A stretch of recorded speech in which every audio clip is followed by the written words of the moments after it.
बच्चों, आज हम अध्याय 5 पढ़ेंगे। पहला और दूसरा तो करा दिया। अब जो है अध्याय 5 आपके सिलेबस के अनुसार है, जीवन की मौलिक इकाई। और इसके बारे में पहले भी आप पढ़ चुके हो, जिसको हम सेल या कोशिका के नाम से पुकारते हैं। 8वीं क्लास में भी आपने पढ़ा था। इसमें सबसे पहले ये जो सेल है, इसके बारे में सबसे पहले किसने देखा था? रॉबर्ट हुक ने। और कब देखा था? 1665 में। उस वक्त इतनी एडवांसमेंट यानी आधुनिकीकरण नहीं थी उस वक्त। मतलब लोगों के पास अच्छे प्रकार के माइक्रोस्कोप नहीं होते थे, जिसको सूक्ष्मदर्शी कहते हैं। उसी के माध्यम से जो भी कोई तुम छोटे से छोटे चीज को विस्तार से करके देख सकते हो। तो सूक्ष्मदर्शी यंत्र उस वक्त नहीं थे। तो उस वक्त शीशे के टुकड़े यानी जो आवर्धन बढ़ाने के लिए, आवर्धन का मतलब क्या होता है? छोटी चीज को बड़े आकार में देखना, जैसे लेंस कहते हैं। चश्मे वगैरह में जैसे लेंस का इस्तेमाल होता है, तो छोटी चीज को विस्तार बड़े आकार में देखते हैं। तो इसी प्रकार से आज की जो माइक्रोस्कोप कहीं देखा होगा आपने, कहीं किसी डॉक्टर के पास में ब्लड सैंपल टेस्ट चेक करते हुए देखा होगा, तो वो, या स्कूल में प्रयोगशाला रूम में अब अगर आप आए हो तो आपने देखा होगा माइक्रोस्कोप में एक लेंस आंख के पास होता है, जिधर आंख लगाते हैं ऊपर, और दूसरे जो लेंस होती है वो नीचे ऑब्जेक्ट लेंस के रूप में होते हैं। जो ऑब्जेक्ट लेंस होते हैं वो जिस जगह पे प्लेटफॉर्म होता है, उस जगह देखने के लिए उसका इस्तेमाल होता है, जिसे ऑब्जेक्ट लेंस के नाम से पुकारते हैं। तो ये उस वक्त इतनी आधुनिकीकरण नहीं थी। अब जब उस वक्त में आधुनिकीकरण नहीं थी तो वो ऐसे ही करते थे। रॉबर्ट हुक ने लेंस के ऊपर यानी शीशे के टुकड़े के ऊपर टुकड़े को चढ़ा कर उन्होंने आवर्धन को बढ़ाया, यानी छोटी चीज को बड़े आकार में देखने का प्रयास किया। और यह शुरुआत किया उन्होंने इस पे कॉर्क के जो होते हैं, कॉर्क यानी पेड़ पौधों की खाल, तो उनको उनकी पतली पतली काट यानी वो स्लाइस बनाकर, जैसे आपने ब्रेड वगैरह में देखा स्लाइस होते हैं तो वो मोटे मोटे होते हैं ना तह के अनुसार, लेकिन एकदम पतली पतली झिल्ली के समान उन्होंने अपने नजर से उन्हें काटा। और फिर उन्हें उस लेंस जो बनाया हुआ जो लेंस है बनाया उन्होंने, उसके थ्रू उन्होंने देखा। उस वक्त कोई बहुत स्पष्ट तो नहीं नजर आता था, लेकिन फिर भी जैसे जैसे तरक्की होती गई, माइक्रोस्कोप के निर्माण में बदलाव आते गए, तो फिर आगे जो स्टडी है यानी पढ़ाई या उसके जो चित्र हैं और स्पष्ट नजर आने लगे। कॉर्क की पतली काट से क्या देखा? एक छोटे छोटे कमरे के समान एक जैसे आकृति वाले छोटे छोटे कमरे उन्होंने देखे। जैसे आपने देखा होगा मधुमक्खी के छत्ते को देखा है, उस छत्ते में छोटे छोटे गैप होते हैं, कमरे जैसे बने होते हैं। अगर कभी ऊपर से गिरा पड़ा हो नीचे, तो मधुमक्खी के छत्ते के करीब अगर आप जाकर देखो तो वो छोटे छोटे कमरे दिखते हैं। उसको उन्होंने छोटा कमरा अर्थात सेल का नाम दिया, और लैटिन शब्दों में उसको हम सेल के नाम से पुकारते हैं। आगे बेटा, आपको ये तो विद्यालय में देखना है, क्रियाकलाप के रूप में प्रयोग करेंगे, और वो विद्यालय में ही संभव है क्योंकि वहाँ माइक्रोस्कोप होता है। अब ये जो है मधुमक्खी के छत्ते जो होते हैं, ये जो है कतार में जैसे चारों तरफ एक छोटे छोटे कमरे की तरह होते हैं। आपने कभी इमारत को देखा होगा, पुरानी इमारत में जिसमें से सीमेंट जड़ गए होते हैं, तो इमारत में सटी हुई ईंट की कतारों को देखा होगा। बिल्कुल एक ईंट से दूसरी ईंट, दूसरी ईंट से तीसरी ईंट, ऊपर नीचे इस प्रकार से सजी हुई होते हैं, सीमेंट के द्वारा वो जुड़े हुए होते हैं। बिल्कुल ऐसे ही नजर आती है। आप अपनी टेक्स्ट बुक में भी इसके चित्र दिए हुए होंगे, देखना। आगे मैं इस प्रयोग के लिए, चूंकि ये पादप कोशिका, अगर पेड़ पौधे की कोशिका को देखा जाए तो उसके लिए हम प्याज के टुकड़े को लेते हैं, और प्याज की छोटे छोटे टुकड़े करोगे तो आपको उन की कलियों के बीच में झिल्ली मिलती है, देखोगे पन्नी के समान। उसी को छोटे छोटे आकार में हम काट कर वॉच ग्लास में पानी के सहारे उसमें तैरने के लिए छोड़ देते हैं, क्योंकि वो सूख ना जाए। और इसके टुकड़े को अब हम एक शीशे की स्लाइड लेते हैं जो कांच की होती है, उसके मध्य में इसके टुकड़े को रखकर और एक बूंद आयोडीन डालकर रखते हैं। आयोडीन डालकर रखने से वो और सॉफ्ट हो जाती है, मुलायम रहती है। ये जो सेल है वो सूख नहीं पाती। अब हम इस स्लाइड को माइक्रोस्कोप के जो प्लेटफॉर्म है जहां पर ऑब्जेक्ट को रखा जाता है, वस्तु को रखा जाता है, आप वहां हम उसको रखेंगे और फिर माइक्रोस्कोप की मदद से ऊपर की लेंस से को मिलाकर लोअर में पहले देखते हैं, माने कम पावर वाले लेंस से देखते हैं, फिर बाद में हायर का मतलब ऊंचे पावर वाले लेंस से देखते हैं माइक्रोस्कोप के द्वारा। जब देखते हैं तो बिल्कुल उसी तरीके से आपको प्रतीत होगा, मैं अभी दिखा रहा हूं, इसी तरीके से उसकी कोशिकाएं नजर आती हैं, प्रतीत होती हैं। अब आगे हम पढ़ेंगे कि ये जो प्याज की झिल्ली से जो आपने देखा वो उसके मध्य में बिंदु दिख रही है, बिंदु, इसको हम केंद्रक के नाम से पुकारते हैं। और एक एक इकाई, एक एक छोटे छोटे ये जो है इसको हम कोशिका के नाम से पुकारते हैं। अर्थात ये हुआ कि एक बड़े आकार में जो प्याज है वो उनके अंदर असंख्य ये छोटे छोटे कोशिकाएं वो होती हैं और मिलकर वो निर्माण करती है बड़े आकार में।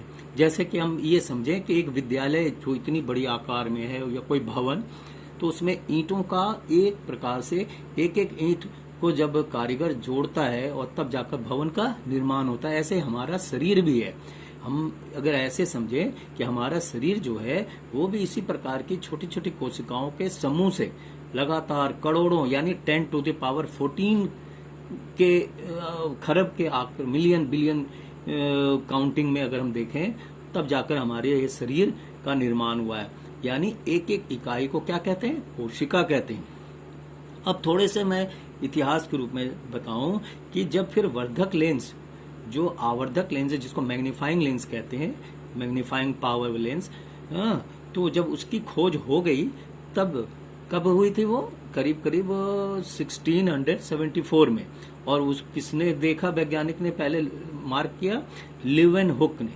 और इन्होंने फिर उस आवर्धन लेंस को अच्छी तरीके से सजाकर, ऊपर नीचे सजाकर, फिर उन्होंने सूक्ष्मदर्शी यंत्र जो कि अच्छी किस्म की वो बन गई, तो उन्होंने फिर इधर उधर कई चीजों पर उन्होंने अपना ध्यान आकर्षित किया। जैसे जल में जीवित कोशिका को देखने के लिए उन्होंने अमीबा उनको प्राप्त हो गया, अमीबा में उन्होंने ध्यान लगाया। यह अमीबा एक कोशिकीय जीव होता है, और इसके बारे में आपको पहले भी पता है। This is called unicellular animal. और हम लोग क्या है? हम लोग मल्टी सेलुलर एनिमल हैं, अर्थात ऐसी कोशिकाओं के लगातार संख्या में अनेक हो जाने के बाद हमारा शरीर का निर्माण हुआ है। अपने शरीर में कोई भी जीव जंतु ले लो, हाथी, गाय, भैंस, शरीर मनुष्य का, ये सब जो है अनेक कोशिकाओं से मिलकर तब बनी है। तो इसलिए तो हम ये कह सकते हैं कि हम लोग क्या है? बहुकोशिकीय जीव हैं, मल्टी सेलुलर एनिमल। अब आगे हम चलते हैं बेटा, आगे हम पढ़ेंगे सूक्ष्मदर्शी यंत्र के द्वारा जो हमें मनुष्य की जो जंतु कोशिका की जो बनावट होती है वो कैसी नजर आती है। वो पादप कोशिका से थोड़ी भिन्न होती है। जैसे ये गोलाकार आकृति मैंने यहाँ दिखाया है, इसकी एक एक कोशिका के अंदर देखो यहाँ केंद्रक बनी हुई है, मध्य में है केंद्रक। तो जब चित्र बनाते हैं तो गोलाकार आकृति के साथ एक बिंदु जरूर डॉट लगाते हैं, जिसे हम केंद्रक के रूप में प्रदर्शित करते हैं। अब बेटा आगे बढ़ते हैं। इस केंद्रक का किसने सबसे पहले पॉइंट आउट किया, देखा? वो था रॉबर्ट ब्राउन, जिन्होंने 1831 में देखा और फिर सबों को बताया। फिर आगे चलकर इसी क्रम में एक वैज्ञानिक हुए पुरकंज, जो 1839 में कोशिका के अंदर क्या होता है इसकी जानकारी दी, जो कि तरल मतलब द्रव्य की अवस्था में होती है, और उस पे ये केंद्रक तैरते हुए नजर आते हैं। और भी काफी सारे अंगक भी तैरते हुए नजर आते हैं। जैसे जैसे हमारी अध्ययन आगे बढ़ेगी तो हम इसमें तैरने वाले और अंगों के बारे में हम बताएंगे। जैसे देखो तो इस जो तरल ये जो तरल पदार्थ है इसका नाम उन्होंने जीव द्रव्य रखा कहा, जिसको कि साइटोप्लाज्म भी कह सकते हो, प्रोटोप्लाज्म भी कहा गया। बाद में दो वैज्ञानिक मिलकर, जिसका नाम स्लीडेन और दूसरे स्वान हुए, उन लोगों ने पादप कोशिका और जंतु कोशिका की बनावट पर उन्होंने सिद्धांत दिया। उन्होंने बहुत विस्तार में उन्होंने बताया, जिसकी जिसकी बहुत विस्तार जानकारी आपको अगली क्लास में 10वीं में आपको मिलेगी। अब बेटा ये कुछ मैंने चित्र बनाए हैं, नीचे दिखाया है मैंने, देखो ये है रुधिर का मतलब रक्त, ये है पेशी कोशिका, जो मांस पेशी जो होते हैं मांस में, तो वो इस प्रकार की लंबी लंबी ये होती है। इसके मध्य में देखो केंद्रक दिखा रहा है। ये है तंत्रिका ऊतक या तंत्रिका कोशिका, जिसको कह सकते हो, जो हमारे ब्रेन में होते हैं, मस्तिष्क में। ये अस्थि है, यानी हड्डी के चूर्ण को देखा जा सकता है। इसे अस्थि चूर्ण के अंदर अगर माइक्रोस्कोप में हम देखें तो इसी प्रकार की आकृति नजर आती है। देखो मध्य में केंद्रक यहाँ भी है।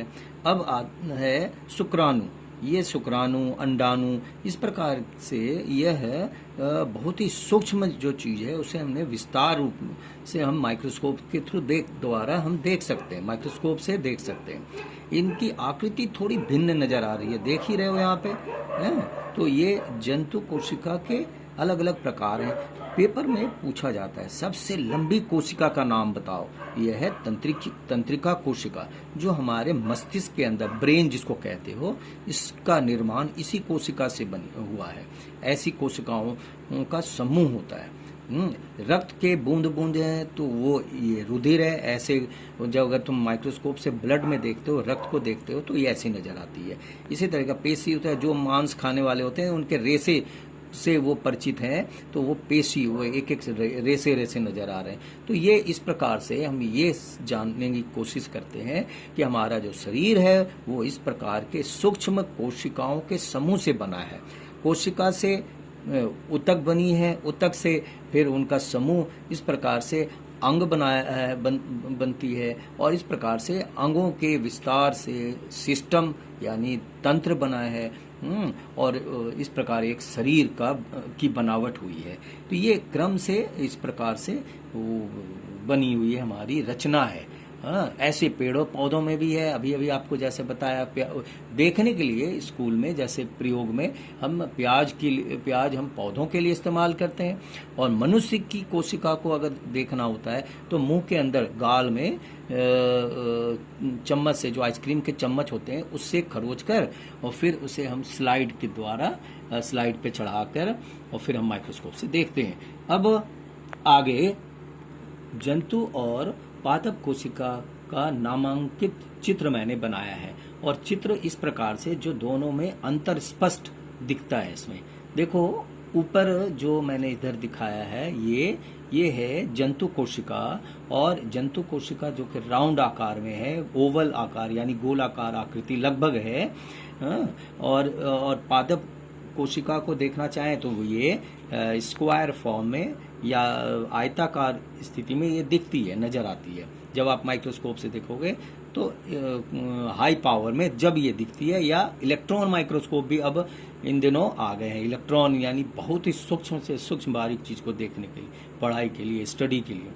तो बेटा यहाँ देखो अंतर मैं जल्दी से दिखाता हूँ, आप ध्यान देना।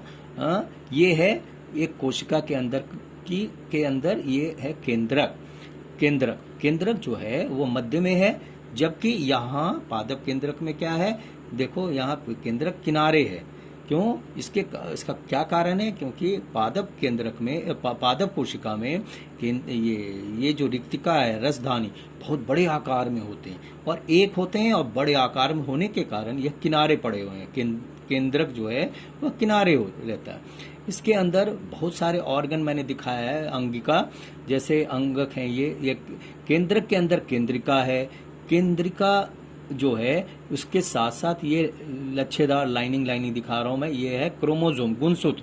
यही गुणसूत्र, माँ बाप के गुणसूत्र बच्चों में एक पीढ़ी से दूसरी पीढ़ी तक पहुंचती है। उसका स्थान कहाँ है? क्रोमोसोम्स का यानी गुणसूत्र का स्थान केंद्रक के अंदर होता है, चाहे वो जंतु कोशिका हो चाहे वो पादप कोशिकाओं, ये दोनों में एक ही समानता होती है। केंद्रक के अंदर जो इसका जो निर्माण होता है उसके अंदर जो केंद्रक है वो डीएनए डीऑक्सीराइबोज न्यूक्लिक एसिड के द्वारा बनी होती है एंड प्रोटीन्स भी होते हैं। इस ये जो बड़ी आकार में ये है उसके वो साइटोप्लाज्म या केंद्रक कोशिका द्रव्य कहते हैं। और ये देख रहे हो लाइनिंग जो है ये अंतःद्रव्य जालिका है। यह माइटोकॉन्ड्रिया जिसे हम power house of the cell कहते हैं। यहाँ चित्र में मैंने गोल्गी काय दिखाया है। यहाँ भी इसी प्रकार से पादप कोशिका में ये, इसे बड़े बारीकी से देखोगे तो आपको समझ आएगी। दूसरी बात, यहाँ रसधानी पादप कोशिका में बहुत बड़ी होती है, जिसमें रसधानी यहाँ छोटी छोटी कई होते हैं, अनेक होते हैं। इसमें जो है अंतःद्रव्य जालिका दो प्रकार की होती है, एक चिकनी अंतःद्रव्य जालिका, दूसरी है खुरदरी अंतःद्रव्य जालिका। जो इसमें खुरदरी में राइबोसोम्स के दाने यानी कण दिखते हैं, कण दिख बेटा। इनमें जो ये राइबोसोम दिखाया है यह प्रोटीन के संश्लेषण में, सिंथेसिस में काम आती है। जैसे जो हम भी जो भी आइटम खाते हैं प्रोटीन से रिलेटेड, वो यही उनका संश्लेषण होता है। साथ साथ यहाँ पर ये लाइसोसोम मैंने दिखाया है। यहाँ लाइसोसोम जो है वह आत्मघाती थैली के नाम से पुकारे जाते हैं, जिसमें पाचक रस होते हैं। अब इसी प्रकार से आकृति में मैंने आपने देख लिया। यहाँ गौर करो, यह एक ही झिल्ली, एक ही पतली लाइन के द्वारा ये घिरी हुई लाइन जो है इसको हम प्लाज्मा झिल्ली के नाम से पुकारते हैं, ये जो किनारे किनारे है। जबकि पादप में इनकी कोशिकाएं डबल वॉल की होती है, दोहरी दीवार की होती है। और इसमें को बाहरी वाली जो दीवार है उसको कोशिका भित्ति कहते हैं, भित्ति में सेल वॉल, और इसके अंदर की झिल्ली को कोशिका झिल्ली या प्लाज्मा झिल्ली जो इसमें है वही नाम है। तो इनमें डबल वॉल होती है, इसमें सिंगल वॉल होती है, दीवार होती है। इसी ये डबल वॉल होने के कारण पादप कोशिका जो है वो रिजिड होती है, थोड़ी मोटी और टफ होती है। और इनमें भी माइटोकॉन्ड्रिया, क्लोरोप्लास्ट, लेकिन इसमें एक अंतर है, इसमें हरित लवक होंगे, इसमें हरित लवक नहीं होंगे। हरित लवक इसमें इसलिए होते हैं कि पेड़ पौधे अपना भोजन कैसे बनाते हैं, हरित लवक प्रकाश संश्लेषण से भोजन बनाते हैं, इसलिए इसमें होना अनिवार्य है हरित लवक। आगे आप प्रोकैरियोट एंड यूकैरियोट के बारे में जानोगे विस्तार से। आप बुक में भी चित्र देख सकते हो, ये मैंने सरल चित्र बनाया है। प्रोकैरियोट्स क्या है? प्रोकैरियोट्स वो है ऐसे जीव जिसकी कोशिकाओं में केंद्रक झिल्ली नहीं होती, और केंद्रक क्षेत्र जो होता है वह बहुत कम दिखता है, मतलब स्पष्ट नजर नहीं आता। और यहाँ पर क्रोमोसोम के बदले में क्रोमेटिन का पदार्थ होता है, और ये कहाँ होते हैं? केंद्रक के अंदर। तो क्रोमेटिन के तो ये स्पष्ट नजर नहीं आते, इसकी आकृति। आकार में यह बहुत छोटा होता है, किसके तुलना में? यूकैरियोट्स के तुलना में। आप ऐसे समझ लो, यूकैरियोट्स सच्चे सेल हैं, जो मैंने अभी ऊपर जो दिखाया दोनों का पादप कोशिका जंतु, तो ये है यूकैरियोटिक सेल। जबकि जो बैक्टीरिया वगैरह हैं, तो ऐसे बैक्टीरिया जो होते हैं वो प्रोकैरियोटिक होते हैं, और इनके गुण सूत्र जोड़े में नहीं होते, झिल्ली युक्त इसके अंदर कोशिका अंगक नहीं होते। यूकैरियोटिक में होते हैं ये सब कुछ। ऐसी कोशिकाओं में केंद्रिका झिल्ली नुमा अंगक होते हैं, जैसे माइटोकॉन्ड्रिया में डबल वॉल दोहरी दीवार की होती है। पादप को इसके जो इनकी तुलना में, यानी प्रोकैरियोट्स की तुलना में यूकैरियोट्स के जो आकार होती है वह बड़ी होती है। केंद्र की इसकी जो झिल्ली होती है वह चारों ओर स्पष्ट नजर आती है, और गुणसूत्र जोड़े में होते हैं। जैसे मनुष्य के शरीर में 23 जोड़े क्रोमोसोम्स यानी गुणसूत्र पाए जाते हैं। तो ये इसके उदाहरण जो हैं वो आप देखना चाहो तो प्रकाश संश्लेषी बैक्टीरिया में देखे जाते हैं। ये विस्तार रूप से आपको मैंने समझाया, और आप बुक के कंसल्ट में भी रहो, पढ़ो, और ये